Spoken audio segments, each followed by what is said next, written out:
And you must always be careful when you're listening to music to kind of get you going. Hi, this is the Daily Spell with Ed Hubbard at the Pagan. And today, ask me anything you want because today I want to talk about imaginary walls. I will say that where I am today was not even in my mind on my birthday. Now, if you think my birthday was a while ago, uh-uh. February 10th, just around a little bit ago, Nashville, I was in Nashville.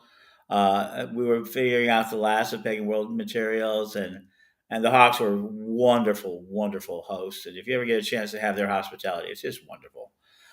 So yeah, and so I was there, and was going to stay there to the 12th, and one more day, Saturday. Yeah, we're gonna have yay. And then all of a sudden, I got a call. But what was important about this is that if the day would have ended like it was supposed to, I was going to get on a bus, go to Atlanta, and meet some of my allies. And we're going to just have a discussion about how we're going to expand things, how we're going to concentrate things, and kind of have a vision of what happened very rapidly. And so, yes, somebody's texting me. Uh, yeah. So then it goes out there, and then this event occurs, the cardiac event for Lord Don Lewis. It's very publicly known, but that sent me into a shattered universe where I was having the same conversation in my mind, at least in three different realities simultaneously, and they all were about the same thing. But it was about time scales, and somehow I walked onto the time scale that had the fastest actions that takes place, and it happened so compressed. And if you can imagine time compressing, so if you have a strong vision, like, okay, this is going to happen over the next 6, 7 months, and then boom, it compresses. It can cause a lot of energy, and we talk about that. And so there we go. I wanted to share that concept with you, and it changed the way that life worked. It changed the way that everything is. So people have been talking about this a lot. How they feel like we are having our reality pulled apart, or it's feeling a little, for some, taffy. Other ones, it feels like it's become brittle. For other people, it's become shared. It's become a lot of different things, depending where you are at. And this is really about the walls we have in our reality. One of the things we're seeing, faster and faster computers. Now, the AI coming in, quantum computers, constant barragement of new information that's realities that we may have known are now converging, falling apart. Even the discussion of time, all of those core paradigms we've been dealing with are now kind of breaking down. Hey, Amy, welcome aboard. So this is like one of these things that are breaking down. We're having this very large scale conversation. I'm able to talk to all of you. I see that I have a number of people listening live. Thank you, everyone who ever does listen to the Daily Spell live. Thursday will be Tarot Thursday. We always love Tarot Thursday. Um, and so we'll have that. More to come. On Wednesday, I'll have another thing to rant about. I think I might have Father D to share the rant, who does the revelation stuff. Hey, Mr. McBride. Here, welcome aboard. So let me continue on the idea of imaginary walls. So one of the things about imaginary walls is that we need them. That's how our whole society is structured around the idea of walls. First, physical walls as to denote an imaginary idea that we all own a piece of land. So we have to use our energy, our resources to protect that which we control, which is the first piece of capitalism ever to exist is who owns the land. That was always when we come down to capitalism, ownership, merchandise, whatever it is, it's always has called down to who owns the land first. So that is our first wall. And that wall is pretty imaginary until you build an actual physical wall. But the idea of ownership of that idea is very much something we created inside our human experience. Not to say that we don't see it in other animals. They call it territory.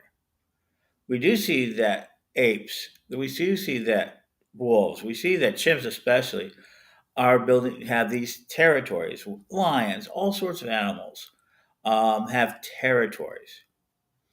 So what are we? We're equally a highly cooperative species and a very territorial species simultaneously. So we create these walls, and they're quite much in our mind about what we're willing to defend. Now, and the purpose of these walls, these imaginary walls, is about to provide us with our resources. How many much resources can we be given to? How much resources do we have? So think about it, imagine all in your life. So anything is that imaginary. And from those imaginary walls, we do build physical walls, buildings and structures that we do manage. But a lot of the walls we create are imaginary. They don't really exist. And that's hard. And one of the places we don't think that everybody keeps telling us is imaginary to us that doesn't exist is this idea of the Mandela effect. And have you had a Mandela effect? Hit me on the chat room. Tell me about it. Uh, have you ever had a Mandela effect? Have we had effects where we feel like reality has changed and shifted within a few minutes or a few seconds or over a long period of time? Are you suffering? Are you having these events? And that's one of those things that, I've been dealing with over the last month because I've been having a series of those very active emotions, those feelings, and it finally came to an end. I'm so grateful that it did. And it did on, of course, the 11th, right after the big crystal web cleansing and its publication. It was very interesting. My world stabilized. But in that period of time, I will tell you, I will have to talk about it more. But I very much felt the imagination of the world that I exist in and the way that I felt and dealt with those realities. So there you go. Um, those are my concepts I wanted to share. The idea of imaginary walls. What do they do? Can you make one? Anytime you say you can come in and you can't, you've made a wall. That's an imaginary wall. There's no reason. Now, there are physical spaces that you can fill up with too many people, right? And that's a different thing.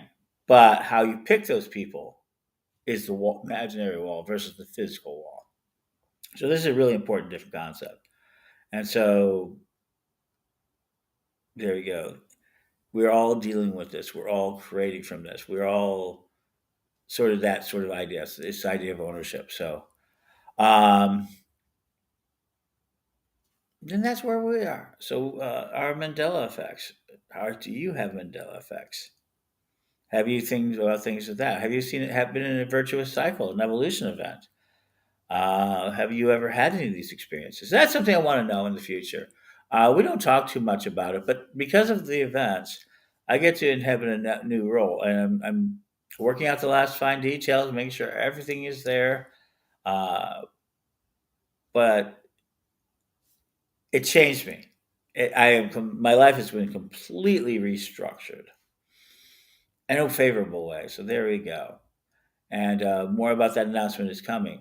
But have you suffered from it? I mean, it's hard to describe. So one of the greatest imaginary walls that we create is the wall of nations. How far we will go to protect them. I mean, our government just asked for $894 billion for more weapons of war so that we could destroy the world. Oh, I don't know how many umpteen times, or prove that military might is just not competent.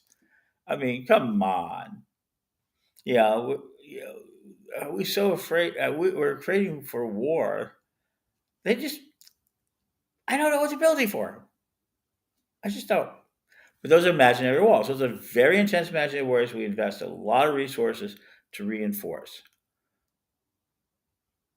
We have these idea that China and within those places, those imaginary spaces that have now taken physicality. Don't doubt me. Okay, I will answer that. That sort of thing. These inside these experiences are even more imaginary experiences. That what do I mean by imaginary experiences? Experiences that come from the human mind somewhere at one point and was put down in some way that we now share culturally. Uh, here we go. Let me see if I can read this. Okay. Okay, so there, I never had a Mandela effect experience, but I've had time slip experiences. or I caught on photograph 2 years ago. Oh yeah, okay. And he said he had an experience. Um, there we go. I am going to do this.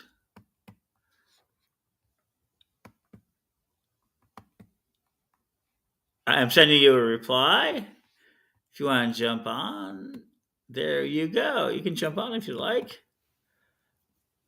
Hmm. Okay. He's saying that he's had a time slip, and it's led to him some understanding. I think that's really important. At the same time, two time slips were recorded at not related. Oh yeah, we have these sort of time slip effects. Let's go ahead and talk about it. I mean, it's not a usual thing I talk about, but yeah, a time slip effect that we are talking about where people feel differently, or Fey effect. Some of the oldest time effects that we record are, in stories of the Fae, because the Fae would take people. Rip Van Winkle, 20 years, went down for a nap, and he woke up 20 years later from the land of Fae.